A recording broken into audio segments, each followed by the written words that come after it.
Fala galera, bom dia, boa tarde, boa noite, né? Dependendo da hora que você estiver começando a assistir essa aula.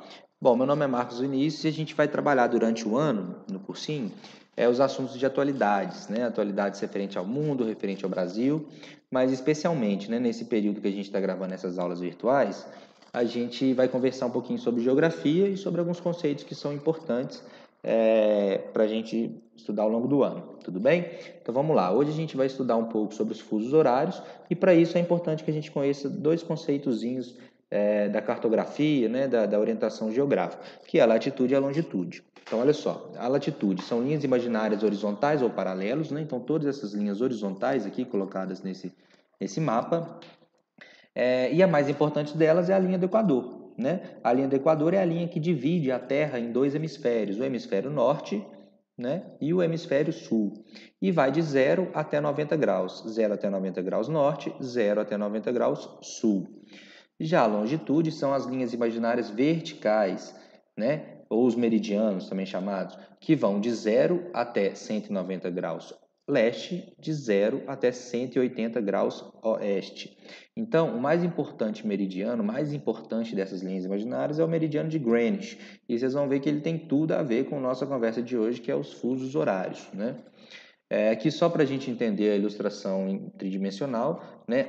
Se a gente pegar qualquer ponto na linha do Equador, que é essa linha onde o cursor do mouse está passando na imagem, e levar ela até o Polo Norte, a gente tem de 0 até 90 graus norte. E se a gente pegar qualquer ponto, né, em cima da linha do Equador para o Polo Sul, a gente tem de 0 até 90 graus sul. Já o meridiano de Greenwich também divide a Terra em dois hemisférios, né? Só que no hemisfério oriental e no hemisfério ocidental. De 0 até 180 graus lá atrás, leste, de 0 até 180 graus lá atrás, oeste. Então, beleza. Outro conceito importante para a gente compreender os fusos horários é o próprio movimento de rotação da Terra, né, gente, em torno do seu próprio eixo. A gente sabe que esse movimento de rotação da Terra, né, ele dura aproximadamente 24 horas, ou seja, a Terra demora 24 horas para fazer um giro completo. Partindo do pressuposto que a Terra é mais ou menos uma esfera, um giro completo, então, de 360 graus, não é verdade? O sentido desse giro é anti-horário e de oeste para leste, ou seja, assim como mostra a imagem, a Terra gira dessa forma aqui, ó, de oeste para leste. Vamos ver uma coisa aqui que ajuda a gente a compreender, olha só.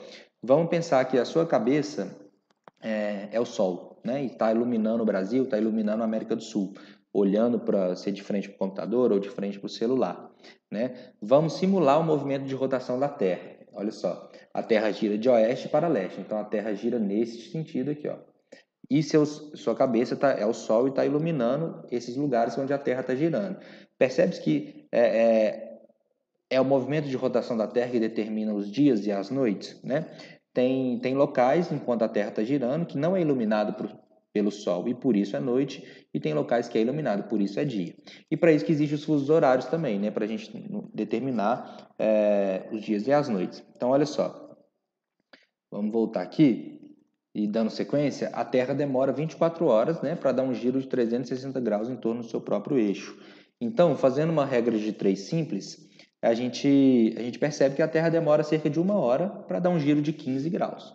E aí os fusos horários entram nessa história aqui, ó. Dividiram, né, a Terra em 24 gomos, como se a Terra fosse uma grande mexerica gigante, e dividiram em 24 gomos de mexerica, que são esses gomozinhos aqui que vocês estão vendo na imagem, fazendo com que cada gomo desse seja um fuso horário, né? Então, daqui para cá, a Terra demora 1 hora para fazer esse giro, né, em torno do seu próprio eixo novamente. Daqui para cá, mais 1 hora, daqui para cá, mais 1 hora, daqui para cá, mais 1 hora, né?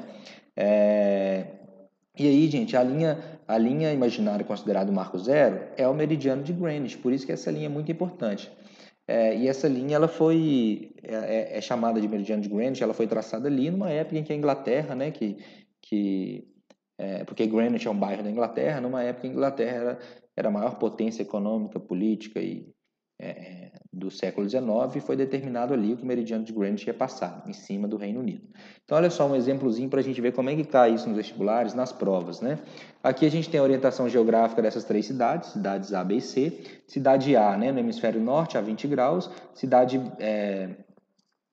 ainda cidade A, né? No hemisfério norte 20 graus, e no hemisfério oeste 15 graus, cidade B 30 graus norte, 60 graus leste, cidade C 15 graus sul, 60 graus leste. Então, olha só, duas coisas a gente precisa prestar atenção nessa imagem que eu queria destacar para a gente, olha.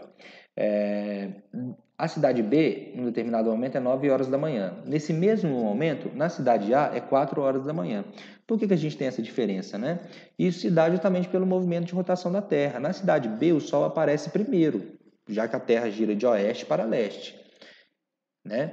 E por causa disso, o horário da cidade B é adiantado em relação ao horário da cidade A, só pelo fato da cidade A estar a oeste. Então, se é 9 horas da manhã em B, é 4 horas da manhã em A.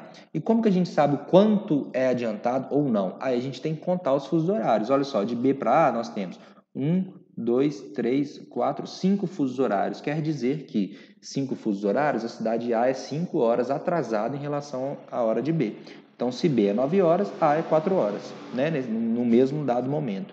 E a segunda coisa que eu queria destacar é que, embora B e C tenham coordenadas geográficas distintas, ou seja, tenham latitudes distintas, B está a 30 norte e, portanto, no hemisfério norte, e C está a 15 graus sul e, portanto, no hemisfério sul, a gente tem que os horários dessas duas cidades são iguais, os horários locais. Isso porque a longitude dessas cidades são iguais. E por isso que eu tinha falado lá no primeiro ou segundo slide que o que vai importar para a gente no fuso horário é a longitude e não a latitude. Então, a gente sempre tem que importar nos exercícios de fuso horários com a longitude, né? Essa parte da coordenada geográfica, e não a latitude.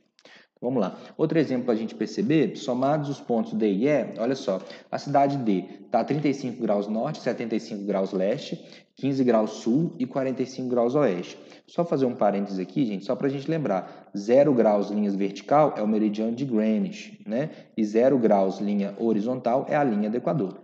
Então, beleza, voltando ao exercício. O horário local da cidade D é 10 horas da manhã e o exercício pergunta para a gente qual que é o horário local na cidade E. Então, qual que é a primeira coisa que a gente tem que fazer? Contar quantos fusos horários tem entre D e E, não é isso? Aqui tem um passo a passo para depois vocês revisitarem se quiserem. Então, vamos contar lá, quantos passos tem da cidade D para E? 1, 2, 3, 4, 5, 6, 7, 8. Não é? Então, 8 horas separam a cidade D da cidade E. Mas e como que a gente sabe se a gente acrescenta 8 horas no horário de D ou se a gente tira 8 horas do horário de D? A gente tem que ver a posição da cidade. A cidade D não está a oeste da cidade D, ou seja, não está à esquerda da cidade D.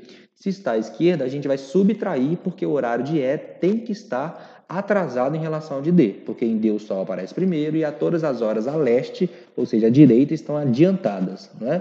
Então a gente vai pegar essas 8 horas e tirar das 10 horas. Então, como a cidade E está a oeste da cidade D, a gente vai fazer a diferença. 10 horas da cidade D, menos 8 horas de atraso, e enquanto na cidade D é 10 horas da manhã, na cidade E é 2 horas da manhã. Outro exemplo que complexifica um pouco mais é quando os vestibulares, o Enem, traz para a gente essa questão da viagem. Olha só, uma pessoa vai viajar de avião da cidade B para a cidade A, então vai viajar daqui para cá. Né? O tempo de viagem é de 7 horas. O horário local da cidade B, no momento em que ela entra na aeronave, é 9 horas da manhã, assim como está colocado aqui. Ó. Ela entrou no avião, no relógio dela, de pulso, era 9 horas da manhã. E o exercício pergunta qual o horário de chegada na cidade A. Então, olha só, qual que eu acho o jeito mais fácil da gente fazer esse tipo de exercício? Primeira coisa, a gente pega o horário o horário local de partida que a pessoa entrou no avião, entrou no barco, enfim, seja qual o contexto for do exercício, e soma com o tempo de viagem. Então, o exercício fala que aquela pessoa demora 7 horas para ir de B para A, ou seja, a pessoa fica sentada na poltrona do avião 7 horas. Então, a gente vai somar 9 horas da manhã com as 7 horas, né, que é o primeiro passo, vai dar às 16 horas. E depois a gente ajusta o relógio da pessoa. Olha só, é como se a pessoa tivesse subido no avião na cidade B às 9 horas da manhã, gastasse 7 horas de viagem e como se ela tivesse chegado na cidade A, o relógio dela vai estar marcando as 16 horas da tarde. Só que, na verdade, não é 16 horas da tarde na cidade A, porque o horário da cidade A está atrasado em relação ao horário da cidade B. E aí a gente corrige esse horário, depois que a pessoa chega. A pessoa corrige o reloginho dela de pulso. É mais ou menos esse o raciocínio para fazer esse tipo de questão. Então, para isso, a gente tem que contar quantas horas, quantos fusos horários é a diferença entre B e A. Então, vamos contar lá, entre B e A. 1, 2, 3, 4, 5. 5 horas de diferença. 5 horas atrasadas está ao horário da cidade A em relação ao horário da cidade B. Por quê? Novamente, A está a oeste da cidade B. Né? Então, quando a pessoa entra no avião em B, demora 7 horas para chegar em A, quer dizer que o relógio dela vai estar marcando às 16 horas. Não é? Só que, na verdade, o horário de A não é 16 horas. O horário de A é sempre 5 horas atrasados em relação ao horário de B. Então, a gente tira essas 5 horas do resultado do passo 1. Quer dizer que a pessoa vai ter que atrasar o seu relógio de pulso em 5 horas e o horário que ela vai chegar lá, que ela vai ter que consertar a hora do seu relógio, o horário local da cidade A, vai ser às 11 horas. Aqui um pouquinho da história, gente, dos fusos horários brasileiros, né? Antes de 2008, o Brasil tinha 4 fusos horários, é o que está mostrando aqui, ó, o fuso horário litorâneo, o fuso horário de Brasília, o fuso horário do Amazonas e o fuso horário do Acre. E aí, em 2008, né, foi sancionada uma lei pelo ex-presidente Lula que o Acre e municípios do Amazonas passaram a fazer parte desse fuso menos 4 GMT, e o Brasil passou a ter apenas, portanto, então, 3 fusos horários, né? E a população do Acre reclamou muito, porque estava acostumada com outro fuso, porque é como se eles tivessem passado a viver no horário de verão eternamente, porque quando eles passaram por um fuso a leste, ou seja, que a hora estava adiantada, todo mundo teve que alterar o seu relógio, né, adiantar uma hora. Isso gerou uma confusão, eles não gostaram, a população acriana, sobretudo, e teve um referendo para eles votarem o que eles queriam fazer com esse fuso horário, né? E a maioria votou por voltar o Acre e parte dos municípios do estado do Amazonas a fazer parte desse fuso que é o menos 5 GMT. E aí só em 2013 a ex-presidenta Dilma retornou, né, sancionou uma lei que retornou o Acre e algum desses municípios do estado do Amazonas para o fuso menos 5 GMT. Só uma pincelada rápida, gente, para a gente poder entender o que é esse menos 2, menos 3, menos 4, menos 5 GMT. GMT é a sigla que significa tempo do meridiano de Greenwich, né, da direita para a esquerda. E significa, por exemplo, menos 2 GMT é que as cidades, os países que estão nesse fuso, dentro dessa faixa do fuso do menos 2 GMT, é que a hora as horas locais desses países, dessas cidades, são 2 horas atrasadas em relação à hora de Greenwich.